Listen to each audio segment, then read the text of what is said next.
every day you wake up, you're not good enough anymore, right? Which means that you never reach the goal. You never actually have healthy self-esteem because you never finally measure up. There's a trap in that. That's that same success treadmill that we're talking about earlier. It's no different.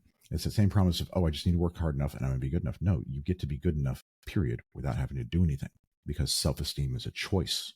It's not an achievement, it's a choice. And once you can make that choice of I am good enough and I deserve, you can get to a point where I don't have to prove it to anybody. I don't have to prove it to myself either, which means... Welcome to They're Not Like Us, the podcast where bold ideas and inspiring stories come to life. I'm your host, Aaron, here to challenge the norms and ignite your potential. If you're ready to level up, don't forget to subscribe and join the movement. Now, let's dive in. Hello, welcome back to They're Not Like Us. I'm your host, Aaron, and today I'm joined by Ryan Christensen. Welcome to the show, Ryan. Thank you so much for having me. It's an honor to be here. It's my pleasure to have you on, mate. Can you tell people a little bit about yourself, please? Sure. So these days I'm working as a hypnotist. I've spent about 23 years working national security stuff between the Marine Corps, Air National Guard, also doing counterterrorism, counterproliferation in Washington, D.C. Grew up in Kansas, which is pretty much in the middle of the U.S., kind of like farm country, more or less. Had about 300,000 people in there. I grew up pretty much knowing from the beginning that I was different, right? Like the world works for everybody else except for me. Everybody else can get what they want. Everybody else knows what's going on. I could just never figure it out. Didn't figure out until last year that I have autism. So that was an interesting journey this whole time. Also found out that I had bipolar disorder last year. That was a surprise, a rather unpleasant one. So spent about a little bit over a year trying to get the medication and everything else sorted for that. Finally able to get back on track and working full time, 100% about 2-3 months ago. So it's been a journey. Yeah, it must have been difficult, especially kind of, it's a very late diagnosis, right? For that kind of thing. How has that impacted you? Has that kind of rocked you emotionally, or has it been kind of... God, no, best thing ever. Yeah. Everything makes sense now. It's like, aha, that's why, right? Well, because, you get that diagnosis, like, okay, a big part of, Asperger's and autism is like this kind of like social color blindness, right? All this nuance and detail to human interaction and social interaction. I'm just like, I can't see, right? It's like, oh, no wonder everybody's able to do that. There's these stated rules, the explicit rules, and there's the implicit rules actually going on, right? Like you get a new job, somebody hands you the employee manual, and so you read the thing, you're supposed to play by the rules, and nobody's doing that, right? So everybody say, oh, this is how you do the thing, and I do the thing the way they tell me to, and it wouldn't work. Why? Because nobody's actually playing by those rules, right? It's like, okay, now it all makes sense. Right? But I sort of was able to figure out a way to kind of navigate the world. Kind of had to. Nobody had any idea what was going on with me. Nobody could really help me, so I kind of had to figure it out on my own. I basically just turned my mind into a machine that reverse engineers human behavior. Because one thing that is very obvious to me with the autism is patterns of behavior, right? Because I can't see the details, I don't get caught up in the details, so I get to see those patterns of behavior really easy. And if there's a repeated pattern of behavior, there's the thing that drives it. Has to be a mechanism, has to repeat a process, right? So basically, it's just looking at like what people believe, the individual beliefs and the kind of underlying assumptions that people have that drive all that behavior. And that's been obvious to me pretty much from the beginning because that's what I had to figure out how to navigate things. Yeah, it must be difficult trying to figure it out for yourself, especially when, like you say, pre-diagnosis, you're probably thinking, what's going on? You probably don't understand it and don't understand 100%. Why. How did it affect your relationships? Were people standoffish? Were people kind of keep you at arm's length, or how did that work? Because I know it can be difficult for you to appreciate potentially the social cues, and then some people can take that, and I've seen them to take that as people being rude or being mean to them, etc. So how did it kind of affect you? Well, in a lot of ways I was very lucky that I grew up in Kansas because you grew up in a big city. It's a lot the social situations, the social scenes are a lot more cutthroat. They're a little more cliquey. They're a little bit more there's a lot more infighting, that kind of stuff. People have a greater perception that stuff is being rude because of all this sort of conflict. You grew up in like farm country and everybody's pretty much laid back, pretty chill, salty earth kind of people, right? So it's a lot more welcoming sort of culture, which meant that it was a lot easier for me to navigate that because people would just be giving me the benefit of the doubt, more or less, right? So it was been a situation where they were always including me to the extent that they could, but I always felt like I was on the outside looking in. I never felt like part of anything, right? Because I just wasn't flowing the same way as everybody else was. But, I had friends. Usually I was hanging out with kind of like the misfits and the weirdos, all throughout school because I was one of the misfits and weirdos. And that was sort of one of the things that really kind of drove me to get out of Kansas and get into places like in the Marines and stuff forth and so on, is there's more of a camaraderie there based on being on the outside or being weird. I was a linguist in the intelligence community, which is all the weirdos in that space. They're like, oh, these are my people. So it was much easier to get along that way. But the same time, it made it harder to make friends and make relationships on the outside of those spaces. Because now, not only am I strange, not only weird, I'm also working a job that I can't talk about, right? So you go there, it's like, what do you do? It's like, what do you do for them? Well, I kind of do stuff for people. How about you? Well, I'm a mortgage person. I'm a banker. I do this. I do IT and talk about all this. What about you? Well, how do you get day work? Make some of that stuff a lot harder. Yeah, I bet it does. I mean, and autism, right? There's a range of different, different ways that autism can affect people, right? My stepson's got autism. He's got what's called pathological demand avoidance, which is the subset. So, and obviously there's all these different subsets within autism that can affect people in different ways. So some people may do really well in the military and have that structure and enjoy that structure, where others might, rebel against it. How was it for you? Is that something that you kind of slot into, that kind of structure? Did that help you or hinder you? I was never particularly good at being a Marine or being an airman.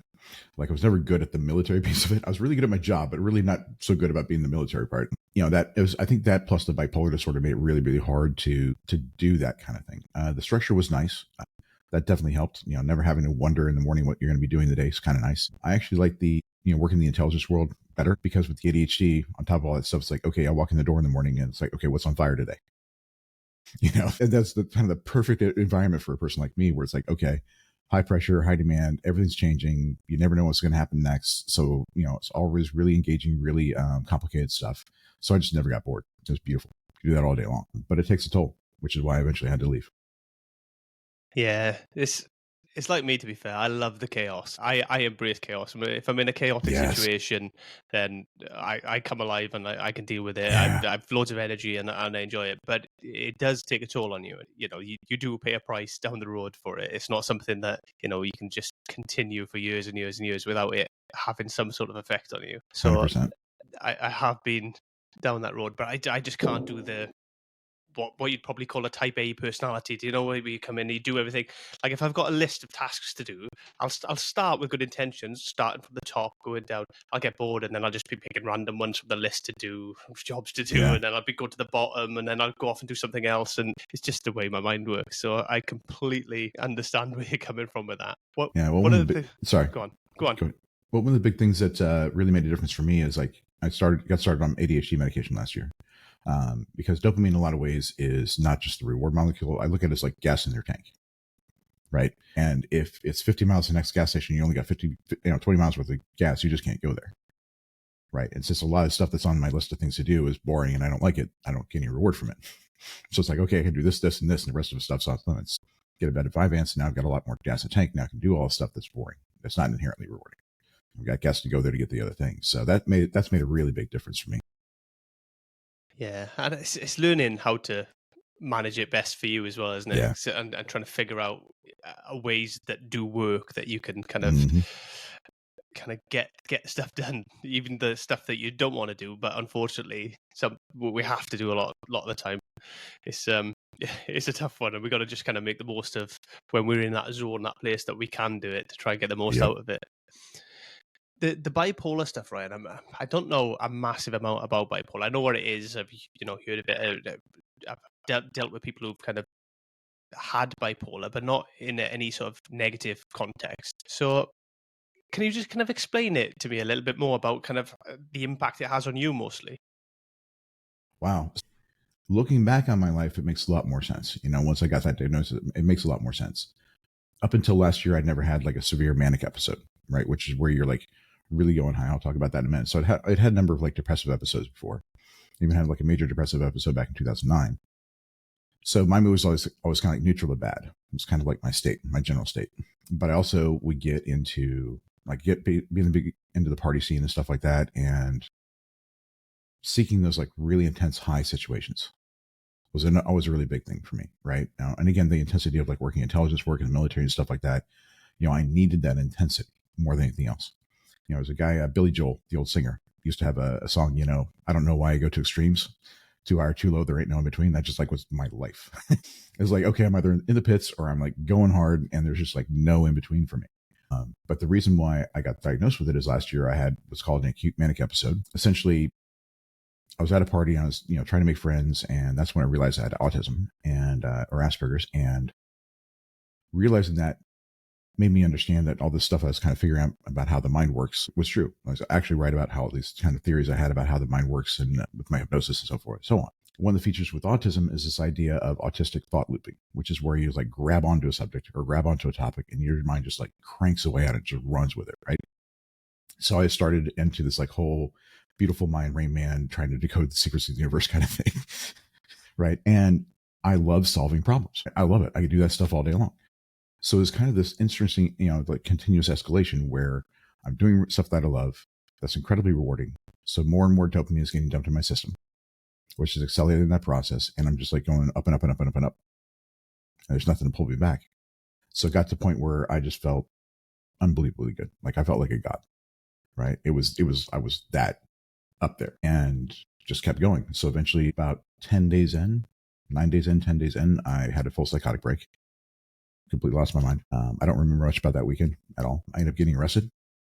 I taken down by 4 of Austin's finest, thrown in jail for a couple of days. I got 3 misdemeanors and got charged with felony assault of a police officer because apparently I did not want to go anywhere.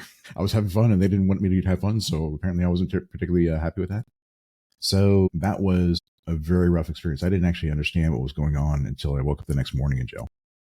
I didn't actually understand what had really happened. And then since then, it took about 14 months of trying different medications. Because when you have that severe of an episode, the odds of it happening again are like really, really high. And the odds of it happening again pretty soon are really, really high. So you can't really go without medication.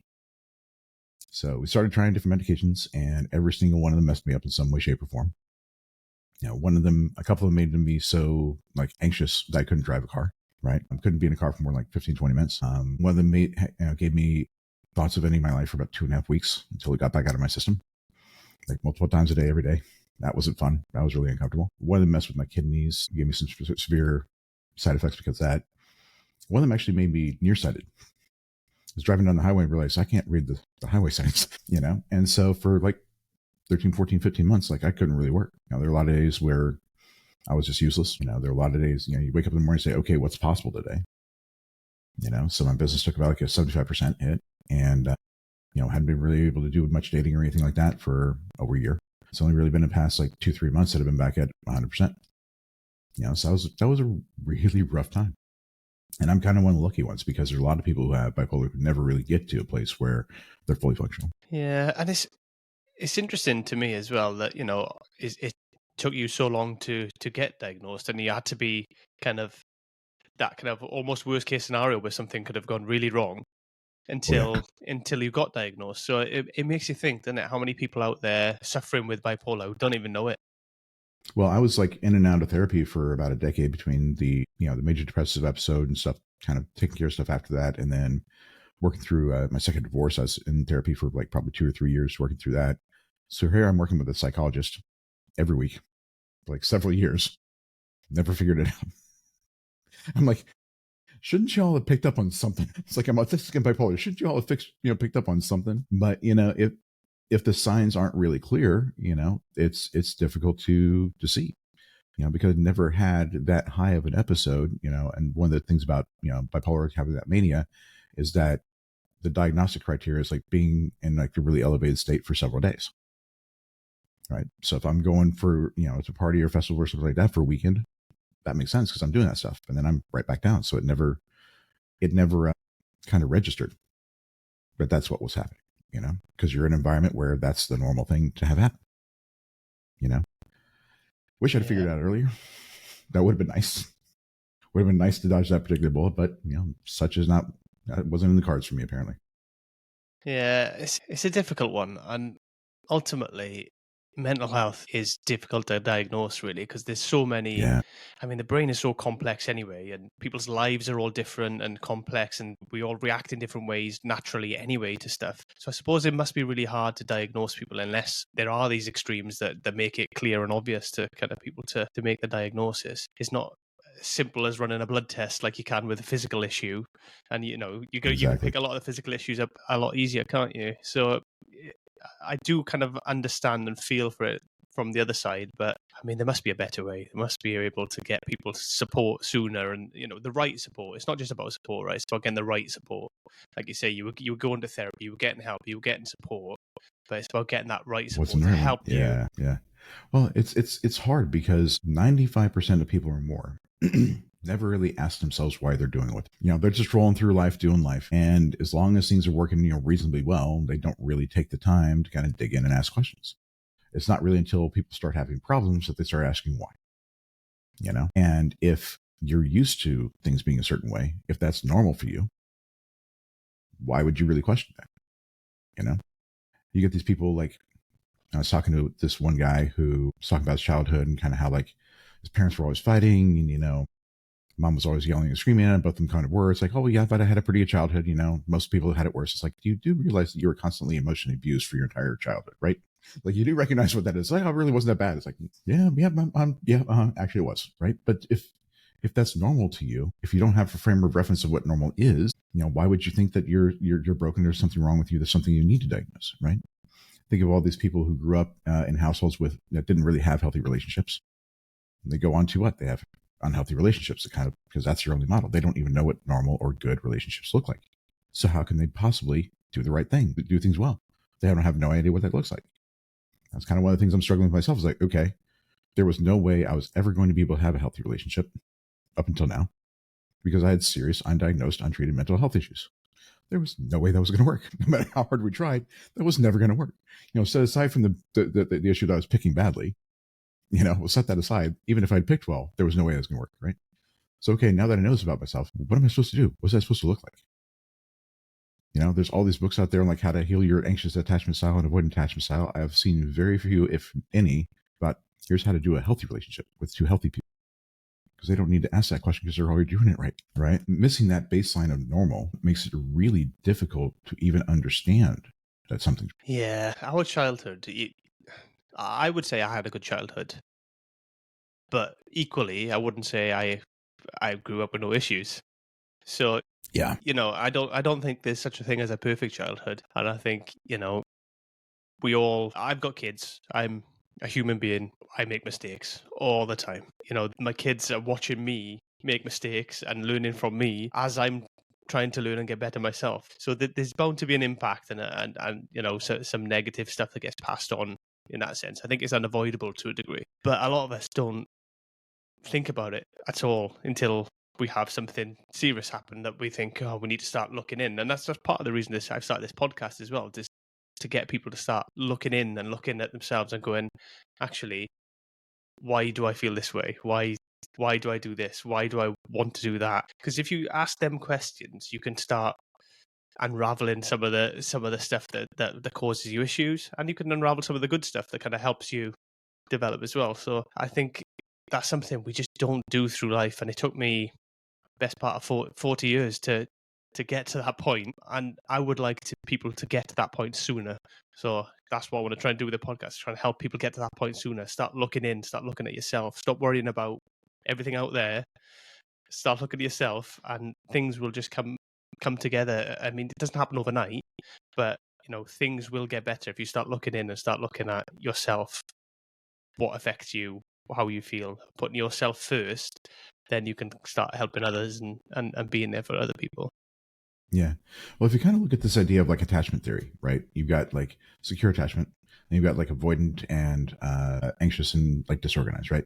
Like 70%, the stat I heard is like 70% of people have a insecure attachment style of some kind, right? And that doesn't happen because, oh, this one thing or this one thing or this one thing happened in your childhood. No, it's like a severe, it's a consistent thing over time where you're like never really able to get what you needed, right? Or the environment is always, quite frequently negative, right? Small stuff doesn't really matter. Small mistakes don't really matter. The emotional part of our mind, which is pretty much how you're navigating everything as a kid, is looking at like the forest rather than the trees. It doesn't really care about individual events. It's looking at the pattern over time, right? It's looking at the forest rather than trees, right? So as long as stuff is mostly good, and there's not like a consistent pattern of really negative stuff that isn't taken care of or addressed, then they're probably going to turn out fine. But then again, like 70% of people didn't get that, right? One way or another, 70% of people did not get the support, the care, the environment wasn't good, whatever that was, whenever they're growing up. And so they end up messed up. They have all these negative opinions of themselves in the world, right? These ideas of like, I'm not good enough, or I can't protect myself, or I can't get what I need, or whatever that happens to be, however that happens to show up for you. That's about 70% of people. So I think for the people who are secure attached, I don't know that they really need to do a lot of that. Things are pretty much good for them. You know, they pretty much have it unlocked. They pretty much understand how to navigate the world well enough. And they have the coping skills and everything else. They have that base understanding that they can navigate the world well. It's the rest of us that need to really do all this work, right? And the hardest part about that is even being able to accept the negative parts of yourself that you don't like. Because in order to do this kind of work, in order to ask those questions, you have to acknowledge that there's things about you that you don't like that are true. Like, no, I actually am this. Not that it's not that I don't want to be this. No, I actually am this. I don't want to be, but I actually am. And that's a really hard step to take, you know, and there's so many ways you can distract yourself from that in this world, like social media and video games and, you know, drinking and partying and extreme sports and anything you choose, right? Traveling the world, whatever that happens to be. Any of those things can be a way to like self-medicate, right? See all those guys who are like really jacked in the gym, and every single one of them has a messed up personal life because they're all using the gym to run from their emotional pain, right? It's really difficult thing to do. It takes a lot to be able to sit there and say, okay, I'm going to accept that these things I don't like about myself are true long enough to figure out what's going on. Yeah, looking in the mirror is rough. Yeah, it's rough, man, right? Yeah, it is. Yeah, it is. Yeah, being there. And ultimately as well, for people, so I've struggled with kind of self-esteem as well, right? So low self-esteem. To do that when you've got low self-esteem, you've got to get the balance right as well. Because if you do it too much and you go in too hard, you're just going to destroy yourself. So you've got to kind of get that balance where you look at things and improve and start go forward. And then, you know, you learn to be able to do it more and look at the bigger things and do it more and look at the bigger things. But it takes time and it takes practice as well to be able to do it in a way that you can continue to develop and not just fall apart and be a crumbled mess on the floor over there crying. You know what I mean? So well, that's one of the biggest focuses of what I do professionally these days as a hypnotist. Is all about like identity. When it comes right down to it, it's all about who you feel or who you believe that you are, right? And self-esteem issues of any kind, this idea like there's something wrong with me and I'm not good enough, right, or I don't deserve, all kind of come down to a very simple set of things, right? Because it's an emotional conclusion. It's not a logical one. It's not I have low self-esteem because it's I have low self-esteem. I'm not good enough. I'm not good enough because, right? But in the West, especially, we have a very left brain approach to things, very rational approach to things, right? And the left brain, the rational brain is looking at like individual events, individual things, looking at the trees, because that's what we have the most control over. That's what's easiest for us to understand, right? So we go start attacking these little things, which means we're never actually looking at that emotional conclusion, right? Don't have access to that in the conscious state. That's all in the back of your head. That's all in your unconscious mind. You have to have a different set of tools to go back and play with that thing, right? And to be able to do that, you have to have somebody else do it for you. You can't really do it yourself, right? Which is a really hard thing to go to somebody and say, okay, not only do I know that I'm a mess, I'm going to go over and tell you that I'm a mess. I'm going to tell you need to fix the fact that I'm a mess, right? That's a lot harder. But the worst part about it is that your unconscious mind judges everything out there based on what it already believes, right? So if the belief is I'm not good enough, and you say, okay, I'm really successful, does that match I'm not good enough? No. Therefore, it's false by definition, it's ignored. Which is why you see people on this constant success grind. I got 1 million, but he's got 2. Now I've got 5, he's got 10, right? I can deadlift 300 pounds, but he can do 350, right? Where it's just never enough. There's a book by a guy named Andrew Wilkinson. He's a venture capitalist guy, investor, entrepreneur up in Canada. And the book is called Never Enough. It's his journey from being a barista making $6 an hour to being a billionaire. What he realized is, as a billionaire, he was just as anxious and insecure as he was a barista. He's looking at everybody around. It's like guys making tens of millions, hundreds of millions, billions, multi-billions, same thing, right? So unfortunately, the terrible part about self-esteem issues is you can't change them from the outside in. It's not possible. It has to be done from the inside out. Because the reality is that self-worth and self-esteem is a choice. Basically, you decide, okay, I don't feel good about myself. You're like, I'm not good enough. That's not an answer I can stand. That doesn't work for me. Got to have another answer, right? So say, okay, I'm going to prove to myself that I'm good enough. So we find something we're good at. We find a way to measure it. I'm a weightlifter, so I'm basically on like my big 3, and that's going to be my measurement, right? But the thing you pick is arbitrary. The way you measure it is arbitrary. So if you can pick the thing to measure and how to measure it, you can come up with any answer you want. Right? So we find the thing we're good at so we can get a really high number. Right? But if it's just a choice, you've already made that choice way back when. It's an emotional choice. You've already made it. And that truth back there doesn't change from the outside in. You got to go back there and fix it from the inside out. Got to create that choice from the inside out. Do you know the worst thing for me, Ryan? I think a lot of the time that we do those things, and I completely agree we do those things. I think a lot of the time we do it for other people to acknowledge us, to then think that that's going to fix us, when actually the work you have to do, and you're right, the work you have to do is inside yourself. It's not external. So getting other people to, impressing other people with your deadlift or with, making more money or anything, it's not going to give you the fulfillment that you want, because the issues are inside, they're not out there. Yep. There's two pieces about that. Number one, humans are social creatures, or at least y'all are. So you judge a lot of like where you fit and your value based on however people view you, because that's how you do this whole social status thing, right? So it's a very natural thing. That's kind of how we use those mirrors out there, right? But the second piece is you're also choosing who you listen to. So it's still you that's choosing who's going to measure. And you don't really listen to the ones that tell you you're doing well. The ones that always hit are the ones you're telling you you're not good, right? That's the painful part. It's like, yeah, all these people are telling me I'm awesome. This one guy said I'm a jerk. And that's the one that really hits and stings. That's the one I remember, right? Because that's the one that still matches what I believe. Man, it's true as well. That is true. Yeah. I mean, you look at all these super successful people out there, right, on the internet, and you see millionaires and people, athletes, wherever it is. They all got people trolling them here and there, the majority, but you'll still have the few that will be calling them out. You're never going to escape that. The only way you're gonna, if you look into other people for validation, you're never going to get there. And 100%. like you say about the positive thing, I still can't take a compliment. I'm terrible with it. I can't take a compliment. Yeah. Somebody compliments me, I'm uncomfortable, if anything, and then I kind of try and deflect it. I'll always try and deflect it. So yeah, it's definitely it true. It doesn't match what you believe. Yeah, man. Man, it's so tricky once you see that. I saw that and said, oh, man, it just explains so much about why we do things. Imposter syndrome, of course, right? Why you can't take a compliment, of course, right? Why you end up in relationships that don't really match what you need. You don't deserve it.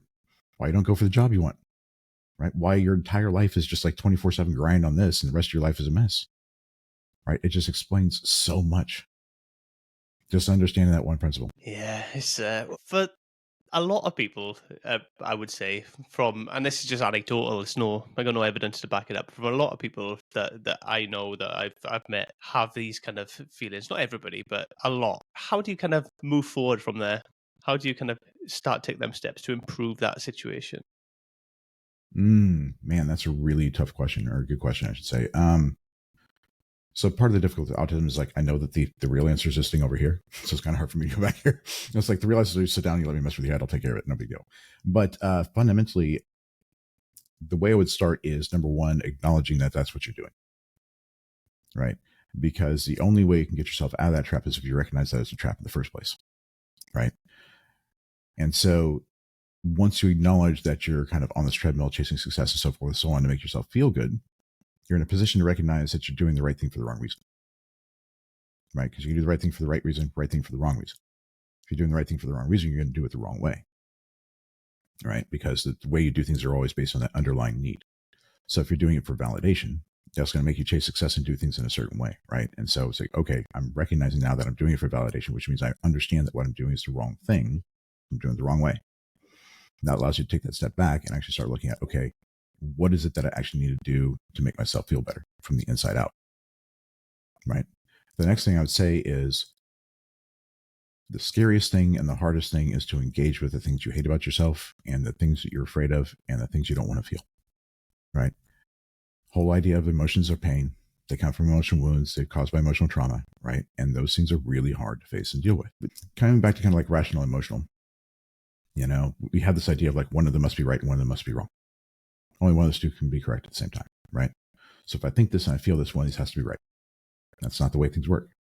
The irrational mind and your emotional mind are both navigating and understanding reality at the same time from two different perspectives.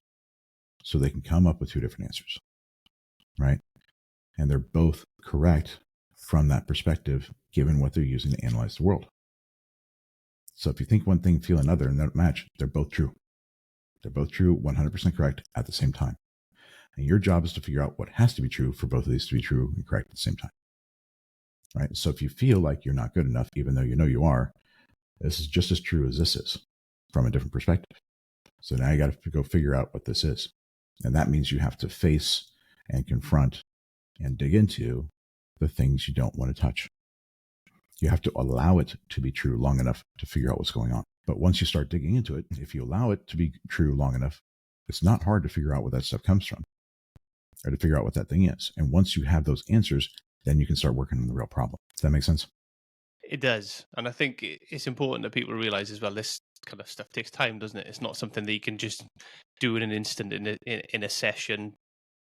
I can, but the thing about hypnosis is that's one of the things that I realized is that back in 2019, started on this big self-improvement thing because I kind of had to get myself to a place where life was worth living, where I could actually get what I need in life, right?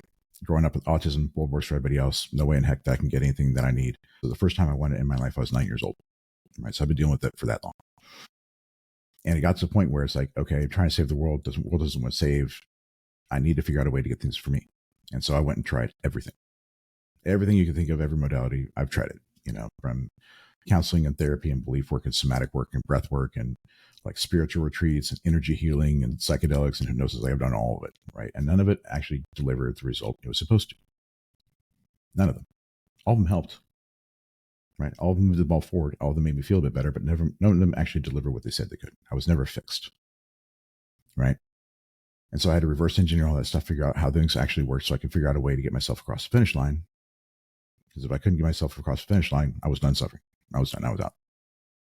And what I realized is because everybody's looking at these rational ones and these individual beliefs, nobody's looking at those emotional beliefs. These are the things that have to change, right? But it's like you got this big box in your head, right? Label on it says, I'm not good enough. A million things in it, right? Everybody's taking stuff out of one box, putting in another. But there's a million things in there. More stuff gets thrown in every day. So that process never ends. But there's a label on the side of the box. So why not just take off the label and put on a new one? Take off I'm not good enough, put I am good enough. Now everything in the box means I'm good enough. I don't have to deal with it anymore. So yes, it can actually be done pretty quick. If you go to the right place, use the right tools and techniques, I can do it in about 4 hours. The thing is with that, and I think my point more so is, even if you can do it in 4 hours, for instance, right? Even if you can, it takes time to get to that point where you're willing to go and see somebody and do something about it. Yeah. So nobody, from my experience, just goes, oh, I need to fix everything. I'm going to go therapy or hypnotherapy or wherever you plan to go. Nobody gets there in an instant, and it takes time. And it takes, when you're struggling and you want, it's something deeply emotional and you need to be vulnerable with somebody else, with another human being, it takes time to get to that point where you're comfortable enough and you've done enough work yourself to be able to go and do that, from my experience. Oh, 100%. And I'm not saying like nothing else is really useful or anything like that. I'm not saying that at all, because you're 100% right. People don't really start doing this internal work until stuff gets really bad and they don't have any other way to fix it on their own. We're going to do everything we can on our own before we ever ask anybody for help. That's just the way it goes, right?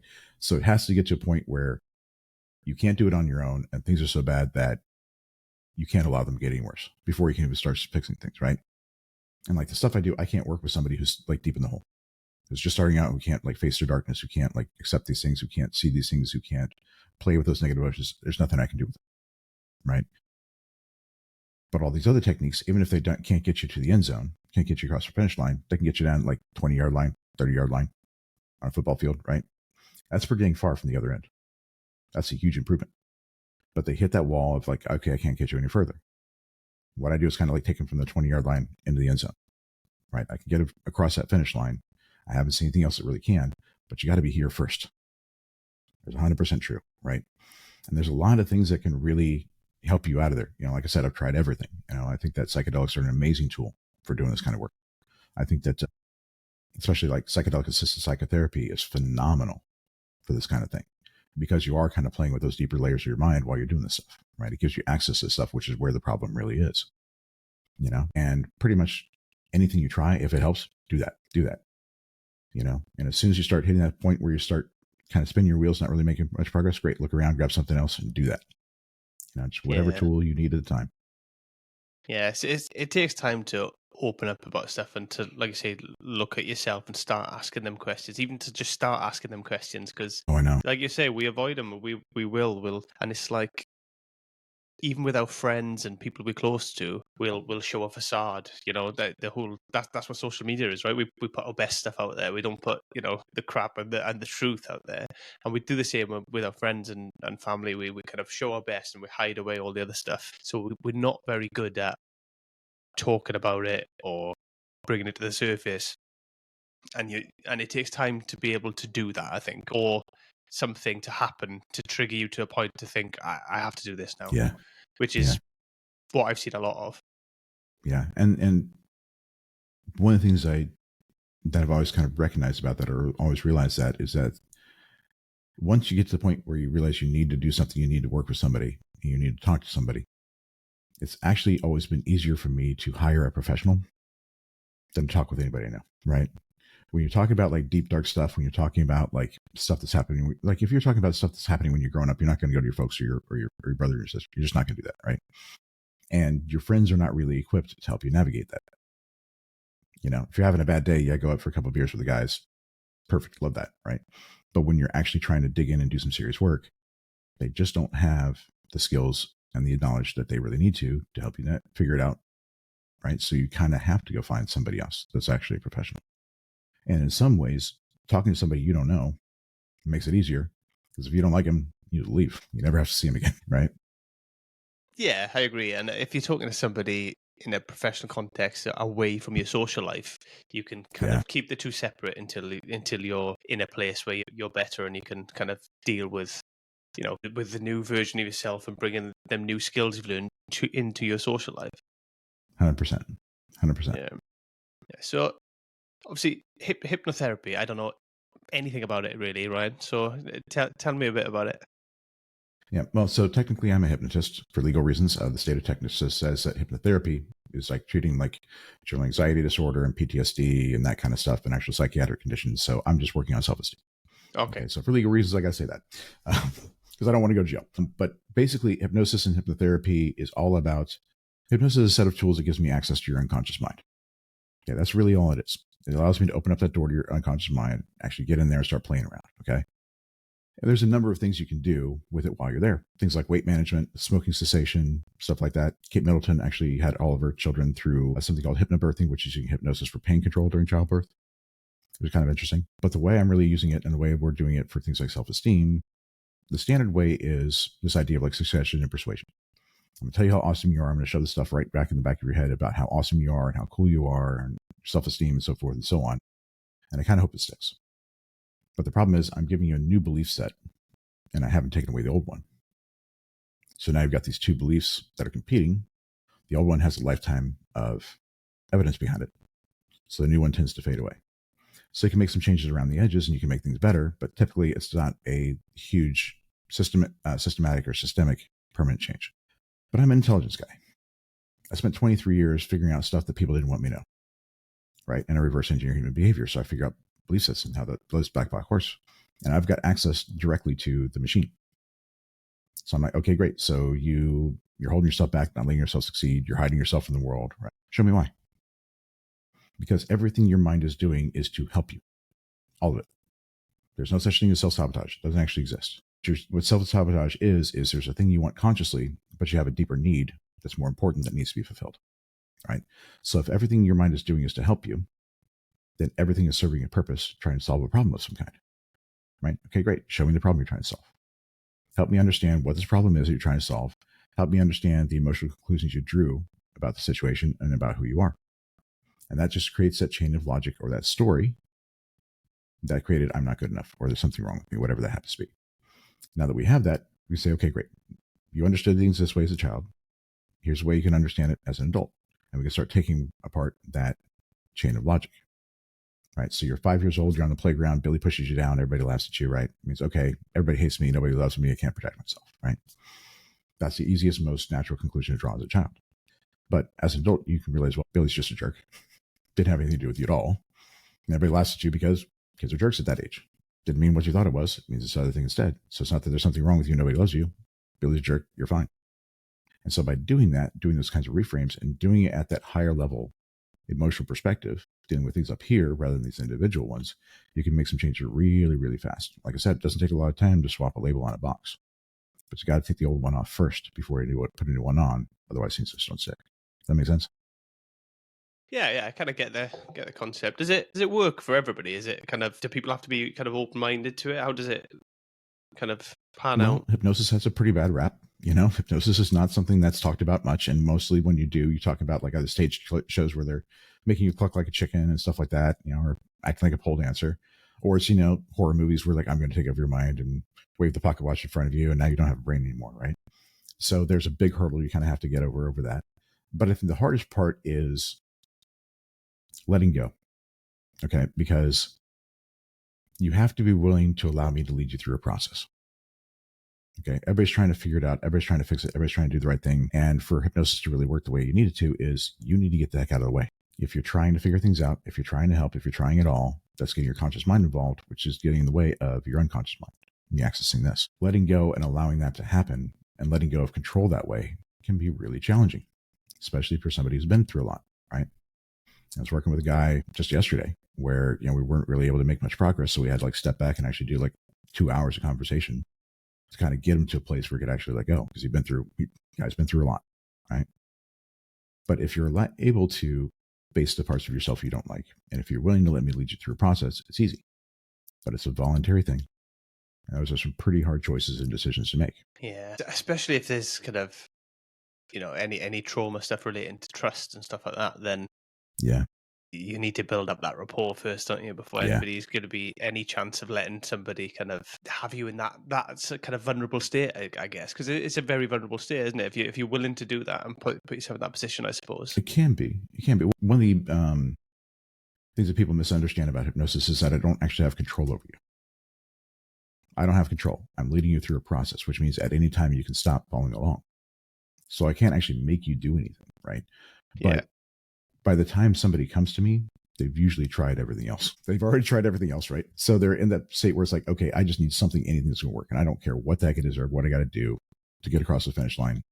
I will do whatever I need to, right? So it doesn't usually take a whole lot of work to get them there. But sometimes you got to sit down and have a conversation to figure out like what's in the way and build that rapport and help them get to a place where they can make that decision. Yeah. But when I said vulnerable, I wasn't meaning kind of physical, but I meant more emotional, because again, it's them deep, dark rooted things within us that we don't really talk about, or sometimes we've probably not even thought about for years, potentially. That it's kind of caused us to be the way we are, but we've not really looked at those things or thought about those things consciously for a long, long time. Yeah. Well, the nice thing about this is that, number one, because we're looking at a pattern of behavior over time, your mind gets to choose whatever's safe for us to look at. So we don't actually have to see the worst part of it at all. It's not necessary, because the worst of it is just like the most powerful, most extreme example of a trend. Right. So we don't actually have to go back and look at stuff that's really deep and dark and nasty. It's not necessary at all.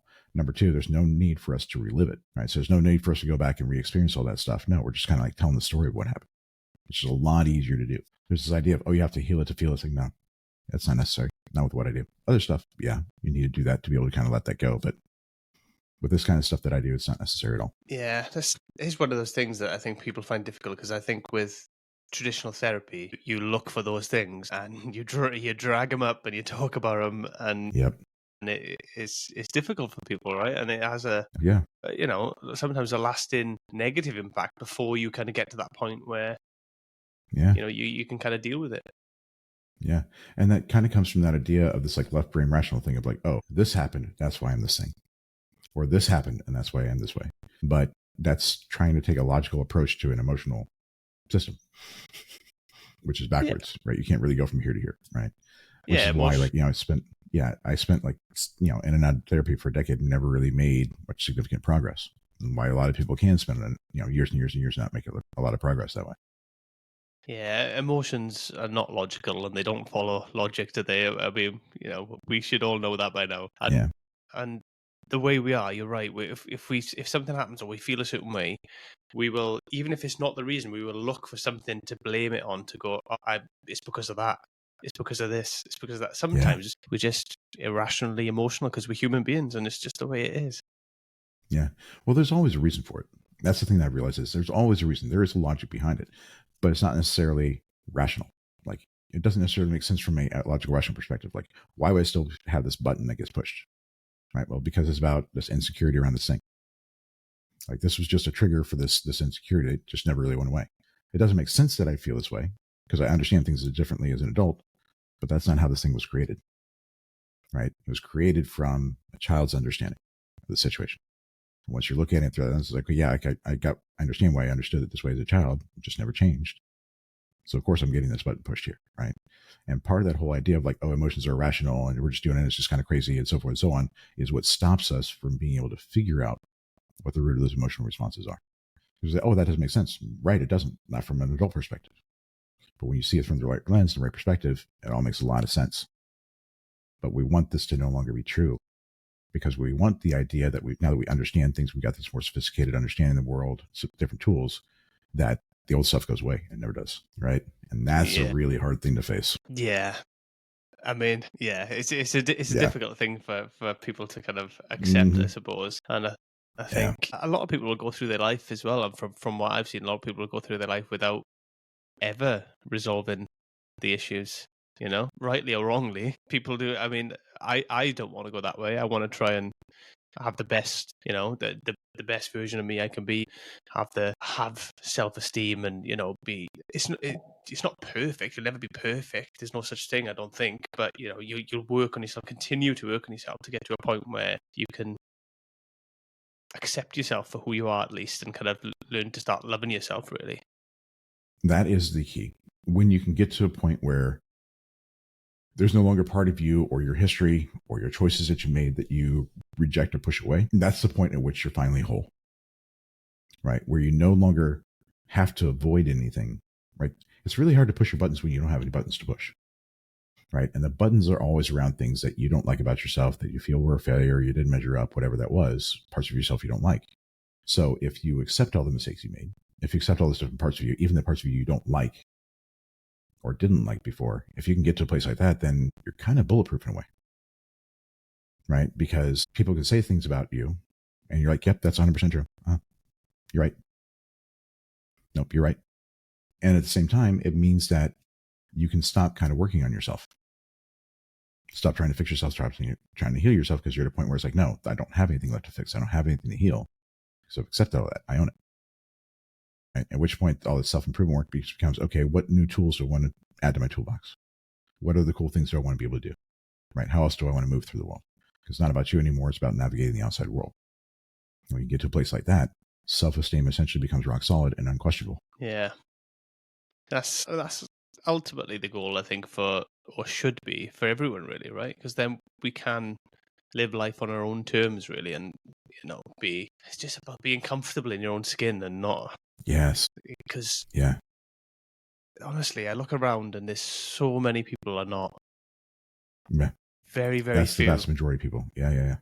And that's the thing that really kind of, in my own journey, that's what really bothered me, is that nobody was talking about there being a finish line at all.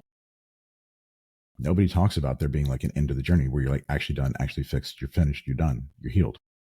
You're always on a journey. There's always something else to do. Got to be 1% better every day, always improving yourself, right? And I couldn't allow that to be true. Because if that was true, then I was never going to be able to cross the finish line. I was never going to fix myself. I was never going to get what I want in life. And I was done if that was the case. So I had to find the finish line. I had to find the finish line, and I had to drag myself across it. I didn't really have a choice. If I wasn't able to do that, I would not have been here. But once you realize that there is a finish line, things get really interesting, right? Because now it's like, okay, I don't have to be on this continuous thing forever. There's a point at which I can be healed. I can be fixed, where work can be done. It's just that we've been using a different set of tools. We've been using the wrong tools to solve the problem. We've been looking in the wrong place. Yeah, I mean, I still use that 1% better every day, and I still use that, and I still use the growth thing, and I do think there's a place for it, and I think, I think, like you say, if you get to that point where you're healed and you're, you know, you've reached that goal, I don't think goal stops. So like you say, your life journey, then it just becomes a different goal, right? So you still want to get better and improve. You just let me challenge you on that a little bit. Go on. No, because okay, so here's the thing: if the goalposts are always moving, you never finish, right? If you need to be 1% better every day, okay, so you get 1% better that day, right? You wake up the next morning, you're not good enough anymore. Every day you wake up, you're not good enough anymore, right? Which means that you never reach the goal. You never actually have healthy self-esteem because you never finally measure up. There's a trap in that. That's that same success treadmill that we're talking about earlier. It's no different. It's the same promise of, oh, I just need to work hard enough and I'm going to be good enough. No, you get to be good enough, period, without having to do anything, because self-esteem is a choice. It's not an achievement, it's a choice. And once you can make that choice of I am good enough and I deserve, you get to a point where I don't have to prove it to anybody. I don't have to prove it to myself either. Which means all that like improvement stuff is like, do I want to? I don't have to. Do I want to? You stop chasing goals, you start building systems instead. Right? Stop moving goalposts. It's like, how do I want to build my life to deliver everything that I want to deliver? Does that make sense? Yeah, I get that. But I suppose my point is, if you don't, it's having something to aim for. Because if you don't have something to aim for me, for instance, if I don't have something to aim for, I don't have a goal. Like, be it at the gym, be it work, life, I become very aimless, and I'll go nowhere. And that becomes a problem for me because it makes me miserable then. 100%, because that part of that is because you're trying to prove to yourself how good you are. So you always have to have something you're chasing, but you have to have a direction, right? For me, I just have like what I call a North Star, right? This kind of overarching principle that I'm kind of going for. It's like, I choose greatness. I'm pursuing greatness. There's a finish line there. There's no goal. It's no form. It's a principle. It's an idea. It's a North Star that I use to guide my journey, right? But that can take me to so many different places. I don't have to pick. It's part of the reasons why I don't like goals is a goal is the best that I can conceive of today, not the best I can conceive of in a month or a year. And by choosing that goal and saying I'm going here, I'm excluding all other options. Right. So I'm kind of like taking away that serendipity. I'm taking away the ability for life to give me something more interesting than I could have imagined. And in fact, by not setting goals, it's kind of how I figured this stuff out, how I created this thing that I do, right? How I wrote my book and everything else. I would have never thought about doing the thing that I'm doing now. If I was plotting things as a goal, I would have been a psychologist instead. I would have never gone this road. But I followed that instinct of, oh, this is the thing that feels right. This is the thing that's going to take me in this direction, right? All you need is a North Star. If you find that North Star, if you figure out that overriding thing that you want for your life, if you figure out that thing that's most important to you in the world and just go for that, the rest of it's going to take care of itself. And you can do that when you stop needing to prove things to yourself and we can stop measuring. Yeah. It's kind of like finding your why almost, just have that why. Yes. and then just kind of be and live your principles, I suppose. Is it exactly? Yeah, principle, I guess. Yeah, exactly. That's exactly right. Yeah, that makes sense. Ryan, you mentioned your book. Tell me a little bit about your book. So my book is called Winner Peace: How to End Inner Conflict and Make Success Inevitable. I've been talking about a lot of things today around self-esteem and emotional beliefs and so forth and so on. That's kind of like very non-standard.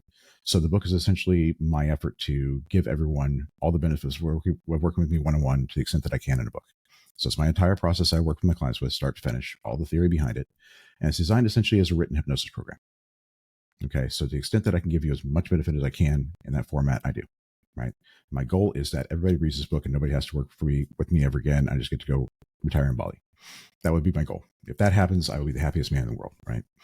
You can find it on Amazon and all the different formats. I'm actually the person who does the Audible recording, so you get to listen to this beautiful voice for 3 hours or so. Aside from that, my website is www.ryanthehypnotist.com. You can hop on there, book a free 45-minute consultation. We'll dig into what's going on in your life. I'll tell you like why things are the way they are for you, why things haven't worked the way they wanted to.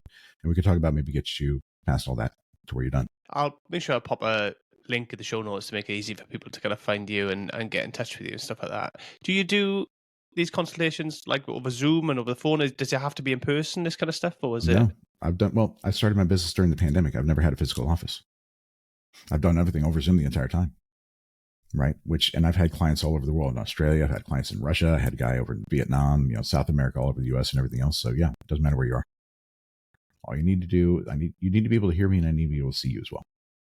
Got those two things, we're good to go. Yeah, well, I mean, pretty much got that sorted, didn't we, after COVID? Kind of accelerated that a bit. I think everybody's got that kind of technology now. Pretty much. But yeah, it's quite good that you can do it that way, because in my head, and I don't know why, I always thought it'd have to be kind of an in-person kind of thing. I don't know if that's just a Again, stereotypical way to look at it, maybe. Yeah, that's exactly right. And like, why do you need to be in front of me if you're going to have your eyes closed and zonked out anyway, right? If 90% of the time we're together, like you're out, like why do you have to be in front of me, right? Yeah, that makes sense, man. That makes sense. Before I wrap things up, Ryan, have you got any kind of final thoughts or messages that you want to leave people with? Yeah, the one thing I would say is just get curious. Okay. All these feelings, all these emotions, all these things that are bubbling up are trying to help you understand and identify a problem. It's trying to help you figure out what's going on. Okay. So all the stuff, even the most negative stuff, especially the most negative stuff, is trying to help you figure out what's going on. And the best thing you can do is get curious about it. The best question you can ever ask is, okay, what am I missing? Because if you're right about everything, if you're right about what's going on, you wouldn't have any problems. So there's something you don't understand, something you're missing, right? Something that's wrong about your understanding of things. So all you have to do is start asking, okay, what am I missing? Since your mind is helping you to figure things out, it's going to help lead you to the answer as long as you're willing to go where it leads you. That's all you got to do. Just get curious. Just start asking what am I missing? And that's going to take you to so many better places, so much faster. Love that. Ryan, thank you so much. Really appreciate you being on the show. Thank you so much. It's been a pleasure. Thanks again for being part of this journey. Stay tuned. We've got even more great conversations coming your way.